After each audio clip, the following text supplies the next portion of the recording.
नाही तर प्रवास करता करता काय करायचं, गाडी चांगली ठेवायची, त्यात बसेल माणसं चांगली ठेवायचे, रस्ता चांगला पाहिजे, ड्रायव्हर फुल पेलेला पाहिजे. जमन का? नाही जमणार. त्यासाठी सगळ्या गोष्टी धोरणात पाहिजे. जेव्हा धोरणात येतं तेव्हा कीर्तन होत. एकाची जरी मिस्टेक झाली तरी कीर्तन होत, ते पण तोडकं मोडकं होतं. विठ्ठल विठ्ठल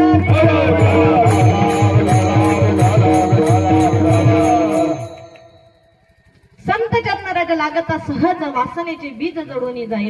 या अभंगामध्ये जगद्गुरु तुकोबराय सांगतात की बाबा, संत चरण रज म्हणजे संतांच्या चरणाची धूळ, ती जरी आमच्या शरीराला त्याचा स्पर्श झाला, आमच्या सुखामध्ये काय होईल तर क्षणाक्षणाला वाढ होत जाईल. संसारामध्ये तुम्ही पहा, संसारामध्ये किती करा संसार कधीच पूर्ण होत नाही, परमार्थ कधीच अपुरा राहत नाही. मला सांगा, 2 मजली जरी बिल्डिंग बांधली, किती 2 मजली बांधली, पैसा आला, 3रा मजल ठोकला, 4था ठोकला, 5वा ठोकला, 6वा ठोकला मजला घराचे, पण आसाऱ्या 6 मजल जरी झाले तरी आसाऱ्या वरच राहत्या. पण परमार्थाचं तसं नाही. आता मंदिराच्या कळसाचं काम झालं की नाही, मंदिराचा कळस बांधला, आता त्याच्यावर मजल चढवायचं काम आहे का? नाही. त्याच पद्धतीने संसार कधीच पूर्ण होत नाही, संसाराच्या आसऱ्या कधी बी वर राहत्या. पण परमार्थ असा आहे की एकदा का कलश रोवला तर परमार्थ पूर्ण झाला. संसार कधी पूर्ण होत नाही, परमार्थ कधी अपुरा राहत नाही. म्हणून सांगते की परमार्थाचं नामस्मरण करा, परमात्म्याचं. कारण तुका म्हणे तुझं सोडविना कोणी, एकाच्या कृपाने वाचून ये. की बाबा, या संसारामधून जर तरुण जायचं असेल, जसं एखादा संसार सागर, आपल्याला एखादा सागर तरायचा असेल, समुद्र तरायचा असेल, आपल्याला एका नावाची गरज राहते. कशाची? नावाची, म्हणजे होडीची गरज राहते.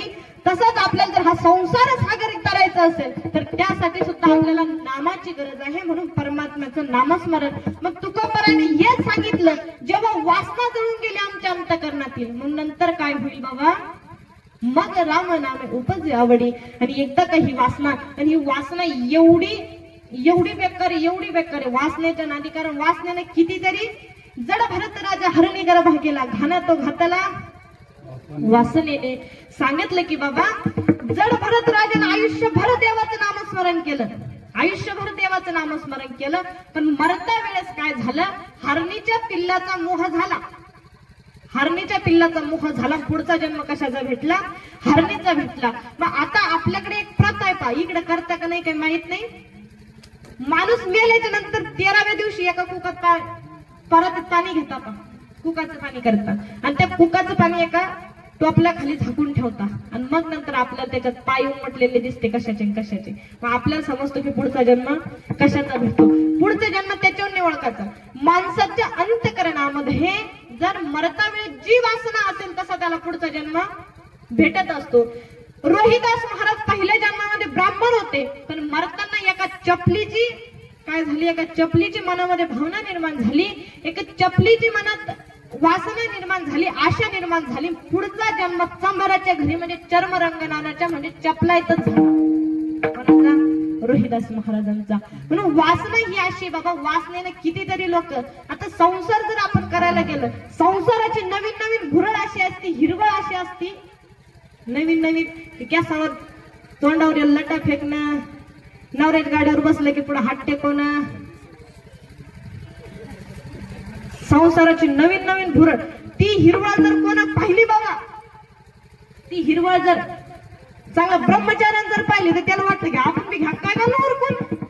चांगला ब्रह्मचार्याला सुद्धा भुरळ काढते संसाराची, एवढी हिरवळ. नवीन असतं. पण नवीन झालं. मला सांगा, एक माणूस काय म्हणे, लग्नाच्या अगोदर तो त्याच्या बायकोला काय म्हणत होता? मलाई, बर्फी, लोण्याचा गोळा, असं काहीतरी उपमा. आता आपल्याला काही त्याचा अनुभव नाही ना, आपण काही त्याच्यात गेलो नाही, म्हणून त्याचं काही आपल्याला जास्त विश्लेषण सांगता येणार नाही. बस तो असे काहीतरी उपमा त्या स्त्रीला देत होता. कोणाला? त्याच्या बायकोला. पण नंतर लग्न झाल्याच्या नंतर 1-2 वर्ष झाले, याचं बदललं, बोलणं बदललं. ती म्हणाली की लग्नाच्या आधी तुम्ही तर म्हणत होते मलाई, दुधाची बर्फी, पेढा, काय नावं देत होते. त्यानं सांगितलं की बाई दुधाचे पदार्थ जास्त दिवस टिकत नसते, ते कधी ना कधी खराब होत असते, म्हणून आता उपमा बदलली. संसार हे नवीन संसार सगळ्यांना गोड वाटतो, पण या संसारामध्ये सुख तुकोबराय सांगतात सुख घडोघडी वाढू लागे. मग कोणतं सुख वाढू लागतं? कोणतं सुख? बाबा सुख कुठेच नाही. तुका म्हणे माझे हेची सर्व सुख पहिले ते मोकावारी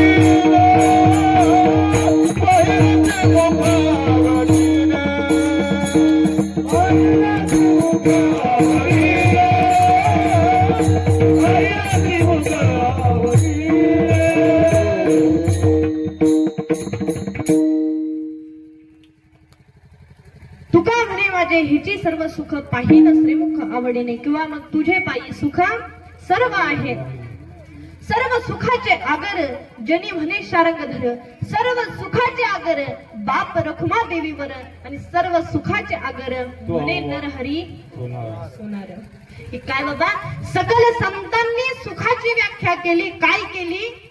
सुखाची व्याख्या करत असताना सगळ्यांनी एकच सांगितलं की काय बाबा, तो रखुमाईचा जो पती आहे, पंढरपूरचा जो पांडुरंग आहे, त्या विश्वाचा जो पिता आहे, तो काय आहे? त्याच्या चरणाजवळ सगळं सुख सामावलं आहे.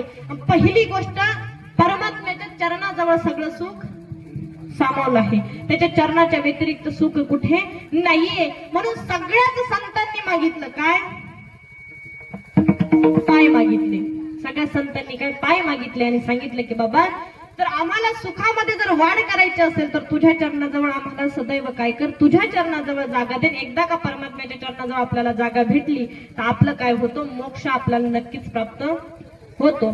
तर त्याच प्रकारे तुकोबराय सांगतात, मग राम नामे उपजे आवडी, सुख घडोघडी वाढू लागे, कंठी प्रेम दाटे नैनी निरलोटे, हृदयी प्रगटी रामरूप. आणि एकदा का सुखामध्ये वाढ व्हायला लागली, परमात्म्याच्या नामाची आम्हाला जर आवड लागली, मग पुढे काय होईल तर कंठामध्ये प्रेम दाटायला लागेल आणि नयनामधून म्हणजे डोळ्यामधून अश्रू वाहतील. आजही तुम्ही मंदिरामध्ये गेला, मंदिरामध्ये गेल्याच्या नंतर परमात्म्याचं दर्शन घेतलं आणि दर्शन घेतल्या घेतल्या जर तुमचे डोळे भरून आले तर सांगून जायचं की आपला परमार्थ खरा आहे. आणि जर आपले डोळे भरूनच आले नाही, आपलं अंतकरण भरून आलं नाही, तर समजायचं आपला परमार्थ डुप्लिकेट आहे. परमात्म्याजवळ गेल्याच्या नंतर अंतकरण भरून आलं पाहिजे. एकदा अंतकरण भरून आलं की मुखामधून शब्द फुटत नसते. खरं जर माणसाला दुःख झालं का, खरं कशाचं तरी माणसाला दुःख होत असलं का, परमात्म्याला सापडलं, आपण जर भावुक झालो ना तर आपल्याला बोलता येत नाही. काय होत नाही? बोलता येत नाही. मला सांगा, तुमच्याकडे माणूस मेल्यावर पोरी रडत्या का? रडत्या ना. पण त्या काय करत्या पहा, पहिल्यापासून शेवटपर्यंत बयान देत्या. व मायला चांगली वती ना माय, जन्मापासून मरणापर्यंत बयान देत्या. कोण? त्या बाया. मग मला सांगा, खरं जर दुःख झालं असेल तर त्या माणसाला बोलता येतं का? मग हे चबरे जाळे कशाचे? मेल्यावर रडायचं काय? पहिली गोष्ट बाबा, मेल्यावर रडतं कोण जास्त? गळे काढून पोरी रडतात. आणि मला सांगा, म्हातारीच्या अंगावर वस्ता असल्या, मरताना जेवढ्या वस्ता असल्या त्या सगळ्या वस्ता कोणाच्या होत्या? कोणाच्या होत्या? पोरीच्या होत्या. पोरीच्या होत्या, मग सगळा अट्टहास त्याच्यासाठी तू नाही. तसंच परमात्म्याचं आपलं नातं आहे. मग ते सांगतो तुका बरं. मग काय होतं बाबा? तुका म्हणे साधन सुलभ कमटे परी उपदिष्टे पूर्व पुण्य, की बाबा साधन सुलभ आहे, सोपं आहे, गोड आहे. परी शब्दाचा अर्थ आहे पण. पण शब्द आला की पुढचं वाक्य बरोबर आहे पण माग काहीतरी घोटाळा आहे. आता परी शब्द आला, सांगितलं तुका म्हणे साधन सुलभ गोमटे परी उपतिष्ठे पूर्व पुण्य. साधन सोपं आहे, गोड आहे. साधन सोपं आहे, गोड आहे, पण केव्हा? परी उपतिष्ठे पूर्व पुण्य. जर पूर्वजन्मीचं पुण्य शिल्लक असलं तर काय आहे? साधन सोपं आहे, गोड आहे. म्हणून काय सांगतात तुकोबराय सांगतात की नामस्मरण करा, विठ्ठल विठ्ठल.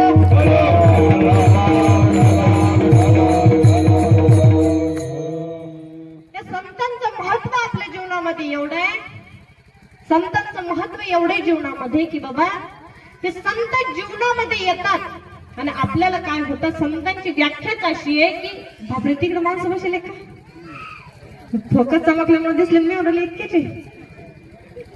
मस्त आहे पहा.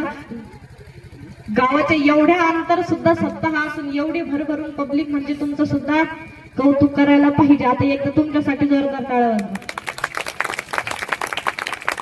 पहिले कसं सरपंच मामा येईल की ते कीर्तनाला, गावचे सरपंच नाही का इथं टॅक्स लावले का तुम्हाला टाळ्या वाजवायला? मोकळा वाजवा ना.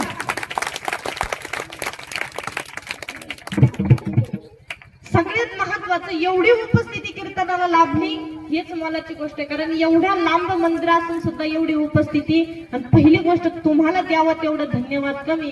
कारण 8 वाजता कॉन्स्टेबल मंजू लागली की नंतर आमचं मन इकडं तिकडं कुठं जावं असं वाटत नाही. पण एवढ्या सगळ्या मालिका सोडून आल्या म्हणून तुमचे सुद्धा आभार मानणं गरजेचं आहे. म्हणून तुमच्या सगळ्यांचे कीर्तनाला उपस्थित राहिला त्याबद्दल सगळ्यांचे आभार. इकडचे तिकडचे सगळ्यांचे चरणी एकदा नतमस्तक. त्याच प्रकारे तुकोबरा सांगतात की बाबा संतांचं येणं हे आपल्या जीवनामध्ये असं आहे. संत हे आपल्या जीवनामध्ये असे येत असतात. संत आपल्या जीवनाचा उद्धार ज्या वेळेस आपल्या जीवनाची दशा होते त्यावेळेस दिशा दाखवण्याचा मार्ग कोण करत असतं? संत करत असते. आणि म्हणून या संतांचं येणं आपल्या जीवनामध्ये आपण जर संतांचा आणि देवाचा जर विचार केला तर संतांचं चरित्र असं आहे, देवाचं चरित्र असं आहे की जो त्याच्या वाट्याला गेला तो संपला, जो त्याच्या वाट्याला गेला त्याचा वध झाला. पण संतांचं तसं नाही. तुकोबरायांनी कोणाला मारले का, कोणाचा वध केला का? नाही. माऊली ज्ञानोबरायांनी कोणाला मारलं का, कोणाचा वध केला का? नाही. पण हे संत काय करत असतात बाबा? सहज बोलाने हित उपदेशन करून सायास शिकविती. संत सहज आपल्याला बोलून जात असतात आणि संत सहज बोलून गेल्याच्या नंतर काय होतं? आपल्या जीवनाची व्यवस्थित दिशा होती. ज्या लोकांनी माझ्या तुकोबरायांना त्रास दिला, त्या लोकांनी माझ्या माऊली ज्ञानोबरायांना त्रास दिला, शेवटी तेच शरण आले. शेवटी तेच शरण आले. ज्या तुकोबरायांनी, ज्या रामेश्वर शास्त्रींनी माझ्या तुकोबरायाला त्रास दिला, तोच रामेश्वर शास्त्री शेवटी काय झालं? तुकोबरायांना शरण आला. म्हणून संतांचं चरित्र हे असं आहे की किती जरी लोकांनी हे केलं, किती जरी हेटाळणी केली, किती जरी हेळसांड केली तरी संतांनी काय केलं? त्याचा उद्धार केला. अरे ज्या माऊली ज्ञानोबरायांना मांडे भाजण्यासाठी खापर कोणी दिलं नव्हतं, भिक्षा कोणी वाढली नव्हती, नव्या विसोबा खेचर नावाच्या एका व्यक्तीने माऊलीकडे आला, माऊली जवळचं खापर घेतलं, मुक्ताई जवळचं खापर घेतलं, ते खापर तसंच खाली फोडलं. खापर खाली फोडलं. परत त्याची जे खापराचे जे तुकडे असतात ते खापराचे तुकडे सुद्धा शिल्लक राहिले नाही. त्याच विसोबा खेचराने एवढा त्रास दिल्याच्या नंतर माऊली ज्ञानोबरांनी त्याच्यावर कृपा करावी आणि त्याच्या जीवनाचा उद्धार करावा. आणि शेवटी त्याला माऊली ज्ञानोबरांनी जेवढे मांडे झाले होते त्या मांड्यामध्ये 14 भावंडांची वाटणी आणि 5व्या त्या विसोबा खेचराची वाटणी केली. म्हणून सांगेल की संतांचं येणं हे आपल्या जीवनामध्ये काय आहे? महत्वाचं आहे. आणि संतांची कृपा काही एकदा आपल्यावरती झाली, आपल्या जीवनाचं सोनं झालं. तुझ्या येण्यानं जीवनाचं सोनं झालं. संत एकदा आपल्या जीवनामध्ये आले काय होते? जीवनाचं सोनं झाल्याशिवाय राहत नाही. म्हणून संतांचं येणं हे गरजेचं आहे. ते जर तुकोबरा सांगतात मग रामनामी के बाबा एकदा का कारण परमात्म्याचं नामस्मरण असे बाबा की त्या नामस्मरणानं जळतील पापी जन्मांतरीची. ह्या जन्माचे का नाही, जन्म अनेक जन्माचे पाप आपले साठलेले असावे आणि त्या पापावरती एक नामरूपी ठिणगी पडावी आणि ते पापाचं क्षणात काय व्हावं? जळून भस्म व्हावे. एवढं परमात्म्याचं नामस्मरण. अन्य कोणतेही जरी साधन असले, तुम्ही हरिद्वारला गेला, 2 धाम केले, 4 धाम केले, किती जरी परमार्थ केला, नामा व्यतिरिक्त जो परमार्थ करतात त्याचं फळ काय आहे? कमी आहे. पण ज्या वेळेस तुम्ही कामामध्ये काम काही म्हणा राम राम, ज्या वेळेस तुम्ही परमात्म्याचं नामस्मरण कराल त्यावेळेस काय होईल? जीवनाचं सोनं होईल. आणि सगळ्या जेवढे काही 4 धाम 2 धाम असेल सगळ्यांचं पुण्य तुम्हाला कशात मिळेल? कशात मिळेल? तर ते परमात्म्याच्या नामस्मरणामध्ये. दुसरी गोष्ट, परमात्म्याचं नामस्मरण करत असताना आपल्या पोराला संस्कार देणं गरजेचं आहे. आता संस्कार का द्यावे? कारण या जगामध्ये सगळ्यात मोठी सगळ्यात किमती चीज जर काय असेल, वस्तू जर कोणती असेल तर ती म्हणजे संस्कार आहे. पण आताच्या पोराच्या नादी लागणं चालत नाही. असे आले आमच्यासारखी किती जरी महाराज आले त्याला सांगून टणकून गेले तरी पोरं सुधरत. एकाचे पेपर जवळ आले, 10वीचे बोर्ड पेपर चालू ना, पेपर जवळ आले शाळेचे आणि त्याच्या आईनं सांगितलं की बाळा अभ्यास कर बर का, व्यवस्थित अभ्यास कर. तो म्हणला करतोय. ह्या बघ, तू जर नापास झाला तर तुझे बाबा तुला काय करतील, भाजीपाल्याच्या हातगाड्यावरती बसवलं भाजीपाला विकायला लावतील. त्यानं सांगितलं आई तू काळजी करू नको, तयारी झाली. आई म्हणली तयारी झाली का? तो म्हणला हो. तो काय म्हणला, तयारी झाली. आई म्हणली म्हणून दाखव. काय? आई म्हणली म्हणून दाखव. त्यानं सुरू केलं, ऐका वांगे बटाटे मेथीची भाजी 20 रुपये किलो 20 रुपये किलो 20 रुपये किलो. त्याला सांगितलं बाळा पेपराची तयारी झाली का? ते म्हणतात पेपराची नाही झाली, भाजीपाला इकायची झाली. अशी पोरं नको. एकानं मला घरी नेलं म्हणे ताई ते कीर्तन संपलं. आता तसे तुमच्या गावचे चांगले बर का, कारण गाडीतून उतरल्या पहिले कितीतरी लेकर तिथं आले. हा एकानं सांगितलं म्हणे ताई आमच्या घरी चहा प्यायला चला. चहा प्यायला म्हणजे चहा घेत नाही, चहा नाही म्हणे, चला म्हणे मी तुम्हाला ताक पाजतो. म्हणलं चाल काय ठीक आहे म्हणलं काही हरकत नाही.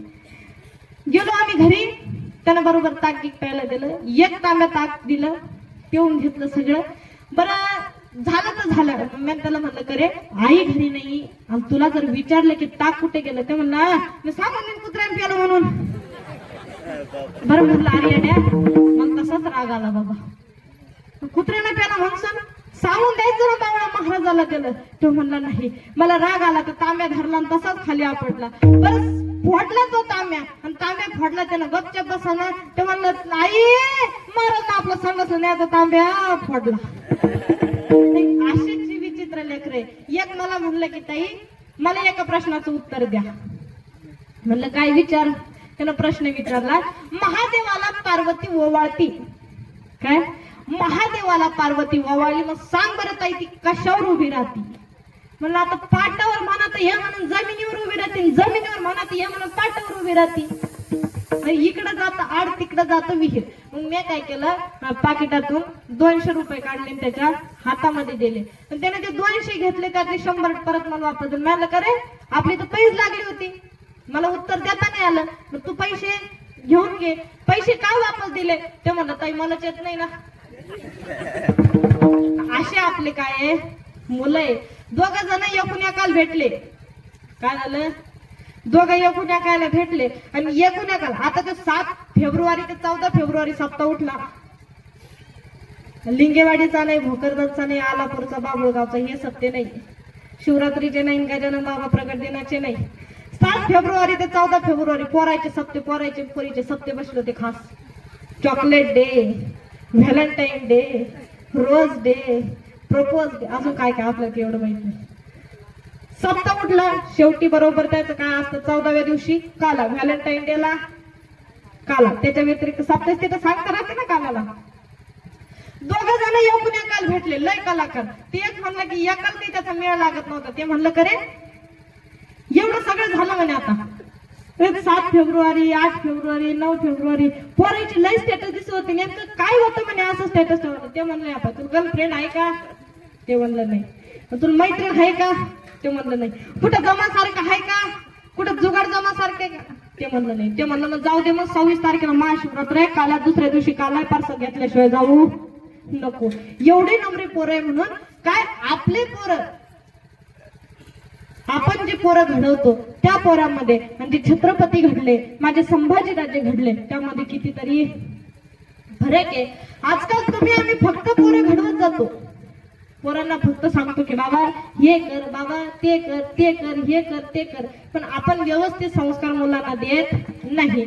जर आपण मुलांवरती चांगले संस्कार केले नाही तर मला हेच सांगायचं की आपल्याला शेवटी कुठं काढणं आहे, गायीच्या गोठ्यातच काढणं आहे. कधी मुलांना संस्कार दिले नाही तर. आता तुम्ही मुलांच्या गळ्यामध्ये पवित्र तुळशीची माळ घाला, मुलांच्या गळ्यामध्ये पवित्र तुळशीची माळ घाला, त्याला वारकरी पोशाख घालायला लावा, त्याला कधीतरी सप्ताहामध्ये विण्याची सेवा द्यायला लावा, त्याला कधीतरी टाळ घेऊन उभं करा. जीवनात त्या मुलांसारखं सोनं केल्याशिवाय राहणार नाही. त्या मुलांसारखं जीवनात सोनं कोणाचं होणार नाही. म्हणून सांगते की मुलांना परमार्थिक वातावरणात. बरं आता गायक घडले, वादक घडले, साधे सुधे घडले का नाही? पहिले देह झिजवावा लागला, त्याच्याशिवाय झालं का नाही? अक्षरशः गायनाचं रियाज करता करता, गायनाचं रियाज करता करता माणसाला रक्ताच्या गुळण्या होतात. कशाच्या? रक्ताच्या गुळण्या होतात तरी व्यवस्थित चा लागत नाही. एवढी पराकाष्ठा कशाची आहे? गायनाची आहे. कितीतरी रात्रीचा दिवस आणि दिवसाची रात्र करावी लागते तेव्हा कुठेतरी हा आवाज तयार होत असतो. मृदंगाचंही तसंच आहे. आज कधी आळंदीला गेलात ना, तर आळंदीला कधी दिवसा जाऊ नका. आळंदीला रात्रीच्या ठीक 4-5 वाजता. आता थंडीचे दिवस आहे, मला सांगा 2-2, 3-3 स्वेटर घालून आपलं हिव थांबतं का? नाही. पण आजही जर तुम्ही आळंदीला गेला, सकाळी 3-4 वाजेची कडाक्याची थंडी असते, पण जे मृदंगाचा रियाज करतात त्या मुलांच्या अंगातून अक्षरशः घाम गळत असतो. घाम गळतो त्या मुलांच्या अंगातून. एवढं शर्ट काढल्यावर सुद्धा घाम चालू असतो. म्हणजे एवढी पराकाष्ठा सुद्धा त्या पखवाजाची आहे. म्हणून आपण एक वेळेस कीर्तनकाराचं पाकिट कमी, आजचं सोडू ना, आजचं म्हणजे ह्या सप्ताहाचे सगळे सोडून द्या. आता कीर्तनकारापेक्षा जर किंमत कोणाला असेल ती कोणाला गायक वादकायला, आणि ते जर धरणात नसतील तर कीर्तन फंडाशिवाय राहत नाही. मी पहिलं सांगितलं, महाराज किती जरी बोंबलला तरी काही अर्थ राहत नाही. मग आता तुकोबराई हेच सांगतात की बाबा संत चरण रज लागता सहज वासनेचे बीज जवळी जाईल.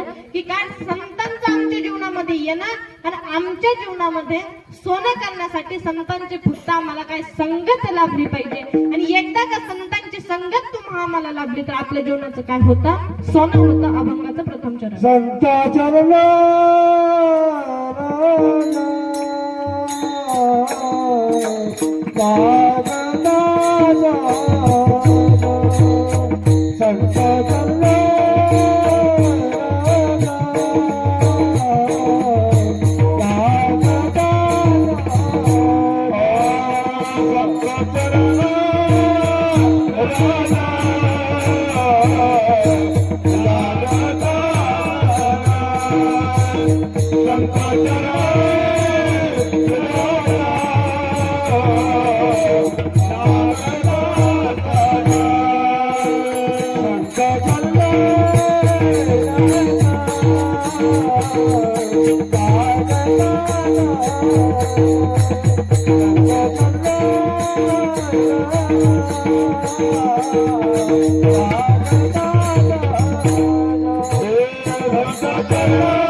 सगळ्यांसाठी जोरदार टाळ्या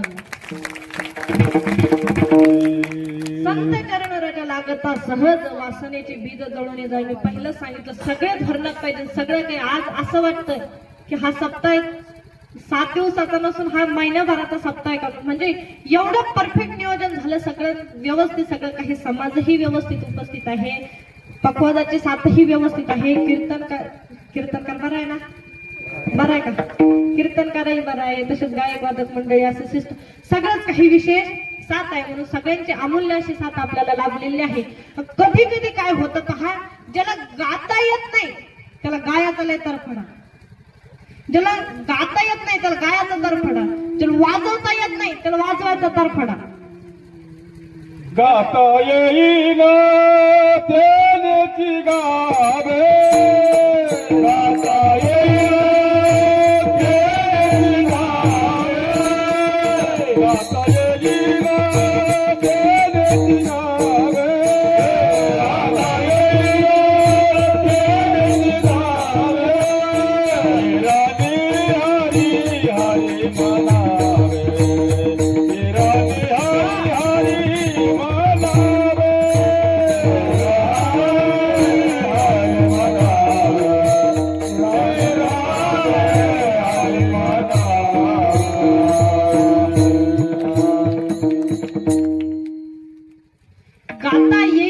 तेनेची गावे एरवी हरी हरी म्हणावे. बाबा ज्याला गाता येतात त्यानंच गायचं, उगाच ज्याला गाता येत नाही त्याला शहाणपणा करू नाही. भजन ते वंगळवाने नरका जाय चुके ना. कितीतरी प्रमाणात तुको करायचे असे. मग मला सांगा, तुम्हाला जर देवाचं भजन येत नसल तर फक्त तुम्ही काय म्हणता, रामकृष्ण हरी रामकृष्ण हरी रामकृष्ण हरी रामकृष्ण हरी रामकृष्ण हरी रामकृष्ण हरी. बस एवढं जरी तुम्ही म्हणलं तरी तुमच्या जीवनाचा सोनं आहे. पण आता आमचं तसंच राहिलं नाही. आम्ही काय करत असतो पहा, आता इथं महादेवाचं मंदिर आहे. आता तुकोबरायांनी कितीतरी सुंदर सुंदर अभंग भगवान शंकरावरती रचले, माऊली ज्ञानोबरायांनी किती सुंदर सुंदर रचले, पण त्याला त्याचा लय कटाळा, गाथ्याचा ज्ञानेश्वरीचा लय कटाळा. ते गाथ्यातलं सोडून द्या, त्या गाथ्यातलं सोडून देते, इकडचं सोडते इकडचं सोडते, मधलंच हाणत्या, त्याला मेळ लागत नाही. पण शेवटी काहीची कुठलची संगती जोडते, शेवटी म्हणतात तुका म्हणे. शेवटी त्याला एवढं माहिती राहतं, तुका म्हणे शेवटी जोडून दिलं की अभंग गाथ्यातला आहे. असं करायचं नाही, कारण भजन ते ओंगळवाने नरका जाय चुके ना.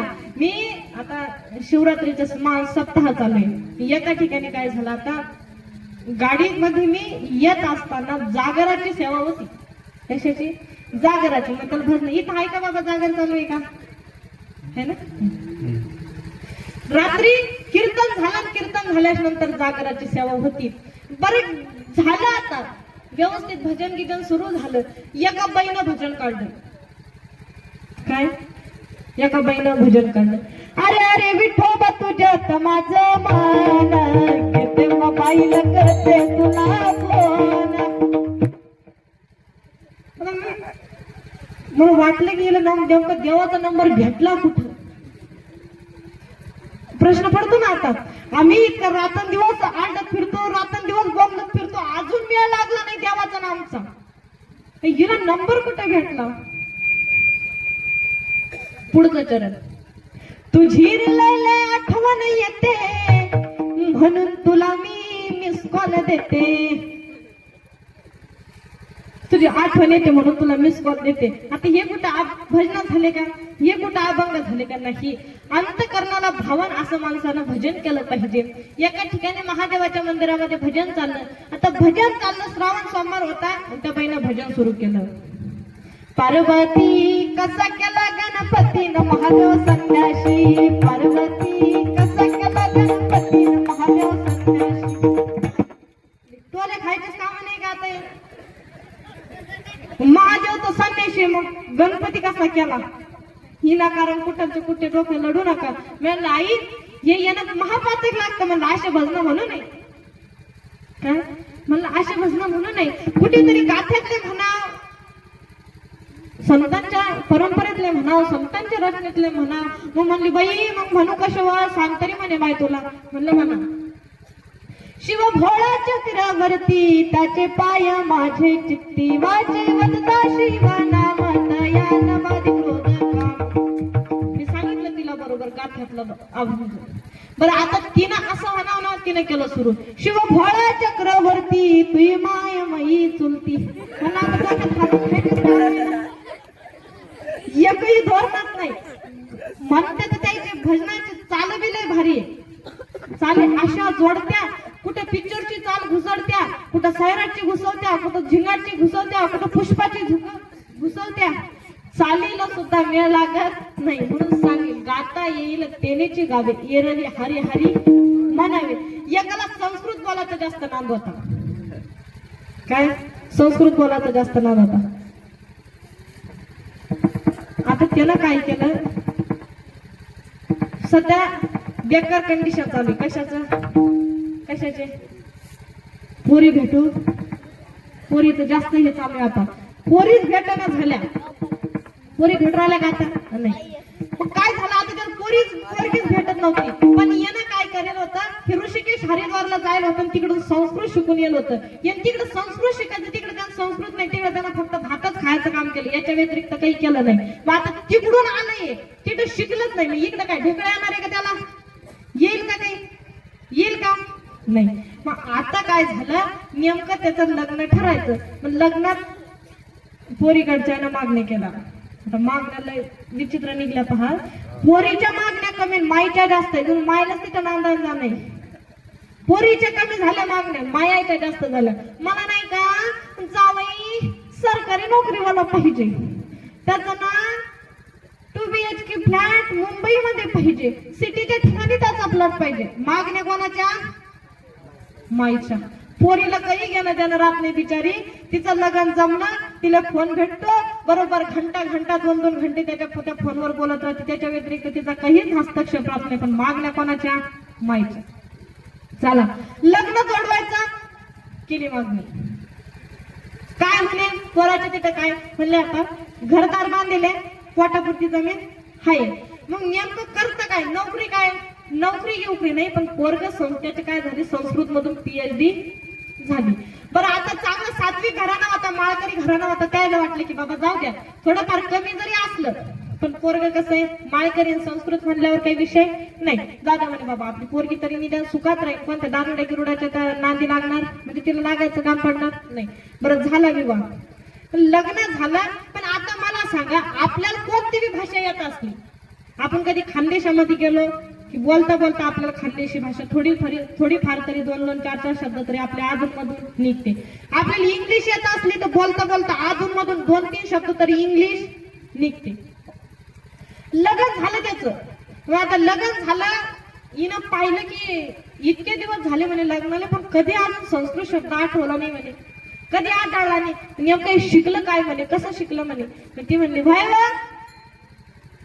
मला फसवलं वाटतं तुम्ही. तुम्हाला कसं काय? ज्याचं खोटं राहतं ज्याचं खोटं राहतं ते खोटं आहे ते रेटून बोलतं. एखादी कधी कीर्तनात झोपली, इथं झोपली नाही कोणी? नाही ना, जागी जे झोपलं असेल ते जागेवर.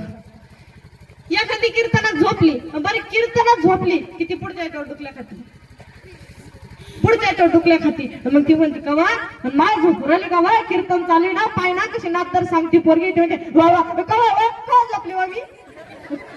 खोटं बोलते पण रेटून बोलते. आता याच बरोबर सुरू झालं, हे बरोबर आता बोलायला लागलं. ते म्हणलं की या पाय तुला कोण म्हणलं म्हणे संस्कृत येत नाही? तुला काय कळतं म्हणे संस्कृतामधलं? बस सगळं संस्कृत येतं.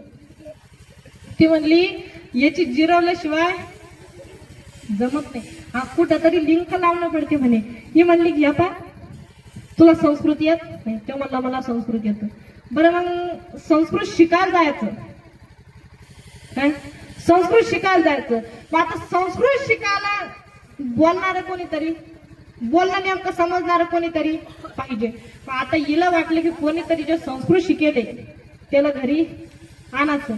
आता पखवाजवादक बाबासारख्या काय याला धरून नेलं, एका महाराजाला नेलं तिथं. आता बरोबर तिथं गेल्याच्या नंतर त्यानं पाहिलं की आता हे संस्कृत मधून PhD करून आलं. कोणा? तिच्या नवऱ्यानं पाहिलं की आता दुसरा माणूस तो बरोबर संस्कृतीला सगळं येतं. बरं आता घरी गेलं, पण ते काय जे संस्कृत शिकेलच नव्हतं, पण संस्कृतच्या नावाखाली ज्याला सैनिक जमली होती त्यानं काय केलं? गेला तो सांगायला लागला की आपण महाराज म्हणे तुम्ही काही करा, आपल्याला काही संस्कृत जमत नाही, पण मी जे म्हणलं त्याला हौशी हाव करा. कोण म्हणला? तिचा नवरा म्हणला मी जे म्हणलं त्याला हौशी हाव करा. आता यानं ओळखून घेतलं की याचं पाण्यात जेवढी. आता यानं सांगितलं की ठीक आहे म्हणे बाबा जसं म्हणशील तसं.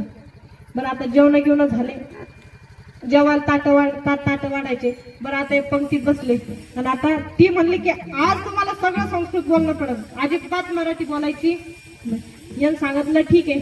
पण आता जेवायला बसले आणि तिला सांगायचं होतं की बायको ताट वाढ. जसं आता यानं सुरू केलं बायको ताटम वाढम संस्कृत, बायको ताटम वाढम. आता तिला विचारायला वाटलं की बहुतेक गेला असं. आता बायकोला संस्कृत मध्ये भार्या म्हणतात, आपल्याला जास्त काही जमत नाही पण थोडंफार जमतं.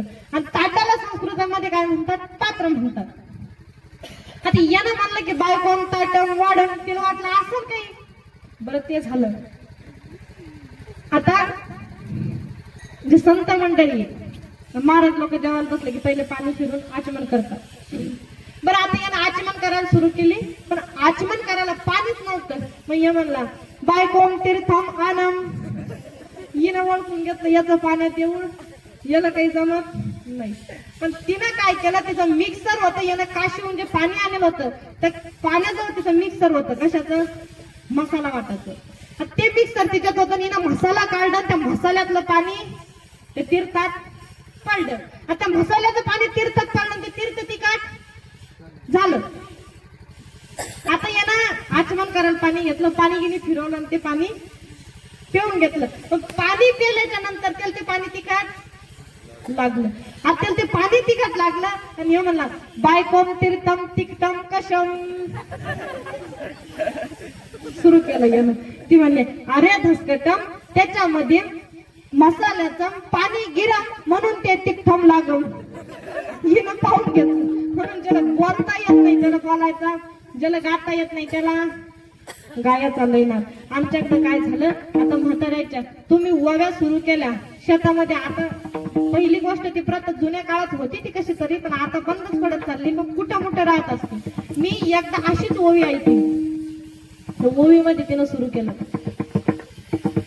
ओव्या जात्यावरच्या. म्हणताय तुम्ही, म्हणताय का? त्या बाईने सुरू केलं वाटच्या वाट सरा काय पाहतो खेड्याला, सोन्याचं कुलूप माया भावाच्या वाड्याला. पहिला भाऊ कुठं ऊस तोडील जाईल आणि त्यानं सुरू केलं. ती म्हणायला लागली की काय माझ्या भावाच्या घराला. आणि त्या जात्यावरच्या ओव्याची एक गंमत आहे, पा खायचं एकाच आणि गायचं एकाच. मला सांगा ओव्या कोणासाठी गायत्या?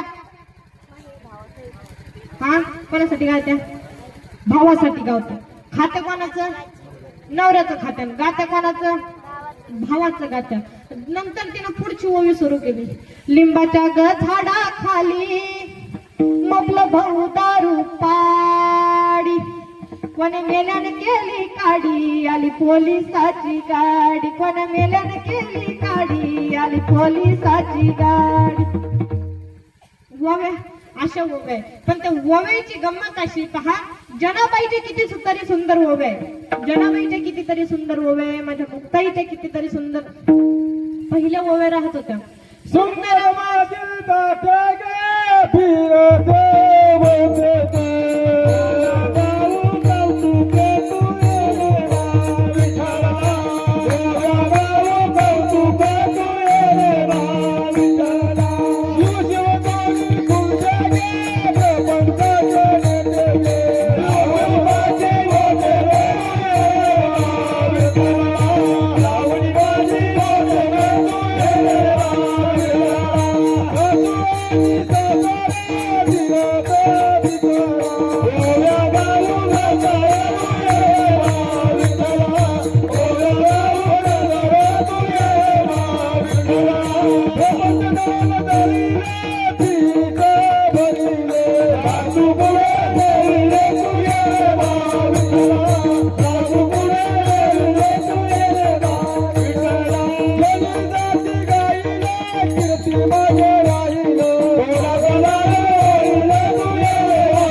बाबा जवळ होतं काय म्हणता. पण नाही खरं जुनं ते सोनं महाराज. काय जुनं ते सोनं. आताचे आम्ही किती जरी राग पाठ केले, किती जरी पखवाजाचे बोल पाठ केले तरी जुने लोक ऐकत नाही, जुने लोक ऐकत नाही. म्हणून खरं आजचं कीर्तन एक विशेष आहे की आज सगळे जुने खोडं उभे आणि त्याच्यामुळे आज कीर्तनाला रंग येतो.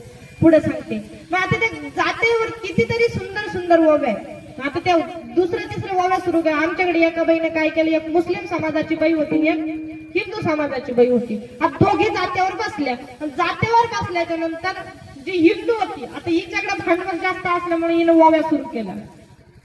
ही म्हणायला लागली मग भाऊ मुंबईला गेला, मग पाटल्या घेऊन आला, मग भाऊ दिल्लीला गेला, मग कडे घेऊन आला. हिनं 1756 गावाचे नाव घेतले, 1756 वस्ताचे नाव घेतले. बरं आता याने इतके नाव घेतले, पण जी मुस्लिम होती त्या मुस्लिमला मेळच लागत नव्हता. नेमका धरलं कुठं सोडलं कुठं. आता हिला त्याचा मेळच लागत नव्हता. आणि हिनं काय केलं, त्या मुस्लिमनं तिच्या डोक्यातच मुंग्या आल्या. तिला वाटलं की आता इतके याचे नाव, पण आता ही लय हुशार होती. ही म्हणली फरजाना तू बोले 2-4 ओव्या. सांगितलं तू बोले 2-4 ओव्या. अरे हिला मेळच लागत नव्हता. ती धरली कुठं सोडली कुठं. हिनं ते सुरू केलं. हिला वाटलं की आता 5-50 खेड्याचे नावं घेसतो, 5-50 वस्ताचे नावं घेसतो. हिनं सुरू केलं तेरा जिधर गया वो मेरा उतर गया तेरे भाई ने बोलाया वो मेरे भाई ने बोलाया. आता हिला मेळच लागत नव्हता. हिने केल्या वाव्या सुरू. तेरा जिधर गया वो मेरा उतर गया तेरे भाई ने बोलाया वो मेरे भाई ने बोलाया. केलं सुरू. हिला मेळच लागत नव्हता. म्हणून सांगते की गाता येईल तेनेची गावे एरवी हरी हरी म्हणावे. आता काय झालं, लग्नात जमते.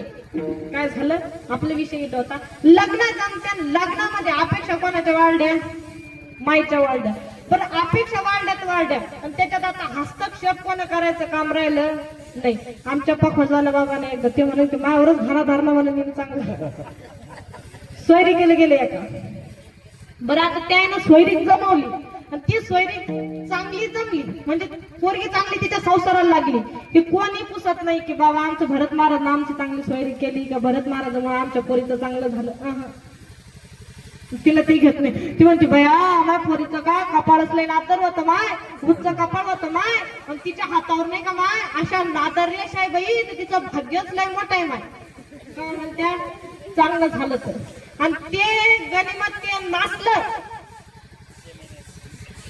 काय झालं, ते नाचलं की ते म्हणतो बया तो भरत महाराज याला आला म्हणे कुठून तरी, मला बी काय दुर्बुद्धी सुचली माय, मी बी लग्न केलं पोरीचं आणि आता काय व माय नाही का मा पोरीले का इंजिनियर कलेक्टर चांगले असे मोठे मोठे मागणी आली होती. म्हणते की नाही. तर जमलं तर बरं आहे. जमलं तर त्याचं नाव गोट नाही की बाबा आमचं महाराज जमवलं चांगलं झालं. त्याचं तसं काही नाही. आणि ते जर नाचलं की मगच महाराज दिसते, मगच जमवणारे दिसते. त्याच्यामुळे आता जमवणारे सुद्धा राहिले नाही. पहिली गोष्ट जमवणारे नाही. माय बापाला ठेपाने लग्न कावा लागलं, कावा पोरगी घरी आली लागतो का नाही. म्हणून एकच सांगेन बाबा तुकोबरा हे सांगतात की संत चरणाऱ्याच्या लागत सहज वासनेची बीज जळून जाय की बाबा त्या संतांचं येणं आमच्या जीवनामध्ये कितीतरी मोलाचं आहे. आणि संत जेव्हा आमच्या जीवनामध्ये येतात तेव्हा आमच्या जीवनाचं काय होतं, सोनं होतं. संत काय करे सहज बोलणे हित उपदेश करून सायाचा शिकविती. आणि जेव्हा जेव्हा आमच्या अंतकरणातली जी वासना आहे मला हे करू दे ते करू दे ते करू दे, कारण मेल्याच्या नंतर काहीही सांगा ते कवडी गेली नाही. रावणाचं एवढं वैभव होतं, रावणाचं जमलं नाही. जमलं का, रावणाला सोबत आण सोनं नाणं कोणाचं टिकत नाही. लंका सोन्याची होती, लंका जळाली. देवाची द्वारका सोन्याची होती, द्वारका बुडाली. सोनं नाणं कोणाचं टिकत नाही. पहिली गोष्ट संसारामध्ये कोणतीच गोष्ट अशी नाही की ती आपल्याला पूर्णपणे प्राप्त झाली. म्हणून हा संसार काय आहे, संसार असार आहे. संसारामध्ये कुठेच सार नाही. पण जेव्हा परमात्म्याचं नामस्मरण आपल्या जीवनामध्ये येतं आणि एकदा का त्याचं नामस्मरण आमच्या जीवनामध्ये आलं, आमची वासना जळून गेली तर मग काय होईल तर अभंगाचं दुसरं चरण. मग राम नामे उपदेया मग राम नामे उपदेया मग राम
उपजे आवडी सुख घडोघडी वाढू लागे. काय बाबा, एकदा का परमात्म्याचं नाम आमच्या मुखाला आलं तर काय होईल? वासना जर अंतकरणामधली जळून गेली तर काय होईल? तर आमच्या सुखामध्ये आमच्या मुखाला परमात्म्याचं नाम येईल. फक्त परमात्म्याचं नाम येणार नाही तर आमच्या सुखामध्ये दिवसेंदिवस काय होईल? वाढ होत जाईल. या संसारामध्ये तुम्ही आम्ही फक्त सुख सुख सुख करत बसलो, पण संसारामध्ये कुठे सुख नाही. सुखाचा विचार नाही नाही. दुःख बहुत वडी आहे हा संसार, दुःख बहुत वडी आहे हा संसार, दुःख बहुत वडी आहे हा संसार, दुःख बहुत वडी आहे हा संसार,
दुःख बहुत वडी आहे हा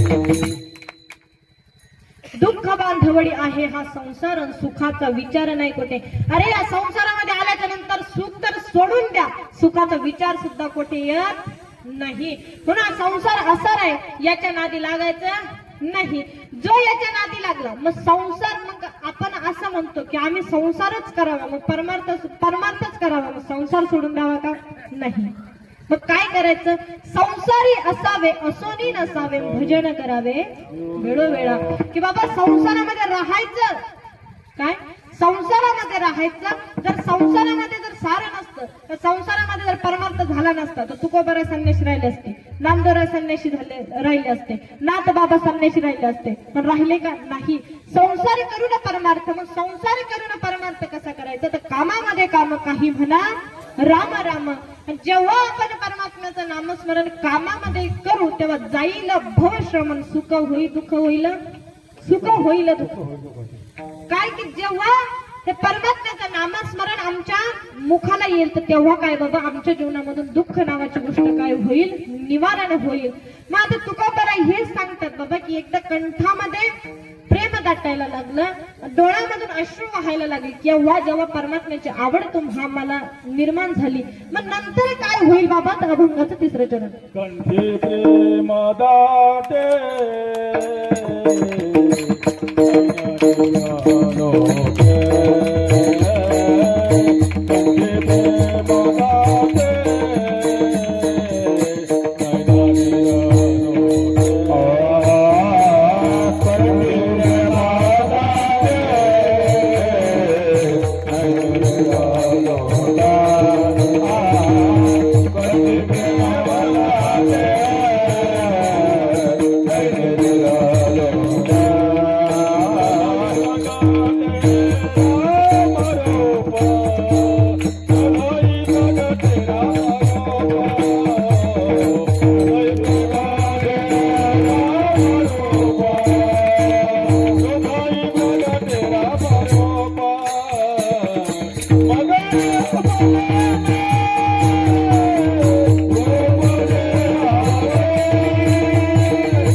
रामरूप बाबा.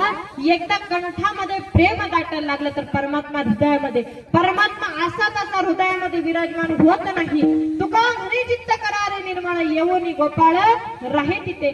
जेव्हा तुमचं अंतःकरण निर्माण असेल तेव्हा काय होईल, परमात्म्याचा वास तुमच्या हृदयामध्ये असेल. मला सांगा, तुम्ही किती जरी आंघोळी केल्या, किती जरी संतूर साबण लावले तरी तुम्हाला ग्लो येणार नाही, तरी तुम्ही सुंदर दिसणार नाही. तुमचं अंतःकरण जर सुंदर असेल, तुम्ही दिसायला किती सुंदर असता, पण अंतःकरण जर निर्मळ नसेल तर परमात्म्याचा वास हृदयामध्ये होणार नाही. कारण कबीरदास महाराज सांगतात, माया धोया क्या भयो मन का मैला न जाय, मीन सदा जल में रहे धोये मासा ना जाय. मासा माहितीये, मासा. जर आंघोळी जर केल्यानं जर आपण निर्माण झालो असतो, आपण जर निर्माण झालो असतो, स्वच्छ झालो असतो, मला सांगा मग मासा नेहमी पाण्यामध्ये राहतो, नेहमी पाण्यामध्ये राहतो, तर त्याला वर काढल्याच्या नंतर खाणाऱ्यांना सांगा, अनुभव सांगा, आम्हाला नाही. बाहेर काढल्याच्या नंतर माशाचा वास येतो बाबा, नाही माशाचा वास येतो. काय किती जरी पाण्यात ठेवलं तरी मासा वरती काढल्याच्या नंतर त्याच्या अंगाचा वास येतो. मला सांगा, जर आंघोळीनं जर आपण स्वच्छ झालो असतो, मासा नेहमी पाण्यात राहतो, मग त्याच्या अंगाचा वास यायला पाहिजे का? नाही, तरीही त्याच्या अंगाचा वास येत असतो. म्हणून तुकोबरा कसं म्हणतात की बाबा, धाया धोया क्या भयो मन का मैला न जाय. आंघोळी करून काहीही होत नाही. मग आंघोळी करून काही होत नाही, मग काय दाटात दोन पुरुष राहा का? नाही. आपण लिमिट मध्ये आपल्या शरीराची शुचिर्भुतता असते. दिवसातून 10-15 वेळेस तोंडाने घ्यायचे सांगितले. सकाळी आंघोळ करायची, संध्याकाळी आंघोळ करायची. तसं पाहिलं तर सकाळ संध्याकाळ आंघोळ करणं गरजेचं आहे. आपण संध्याकाळी करत नाही, आता तो विषय सोडा, सकाळी आंघोळ करतो. पण अंतःकरण जर निर्मळ नसेल तर किती जरी देव केला तरी काही उपयोग नाही. संध्याकाळी हरिपाठातून येते, पण हरिपाठातून आल्याच्या नंतर 2-4 पोरं जर खेळत असले अंगणात पोरं खेळत असले, मग सांगा सहन होते का? ते होते सहन नाही होत. तसंच माणसाचं काय परमार्थ जर करायचं असेल तर त्यासोबत अंतःकरण कसं पाहिजे, निर्मळ असायला पाहिजे. अंतःकरण निर्मळ असलं तेव्हाच परमात्म्याचा वास आपल्या हृदयामध्ये असतो. म्हणून एकदा सांगते, सगळ्यांनी हात काय करायचे, वरती घ्यायचे. हातांनी शेवटचे झालेच नाही अजून, त्याला काय झालं का, काय प्रॉब्लेम झाला मग सगळे बरं का.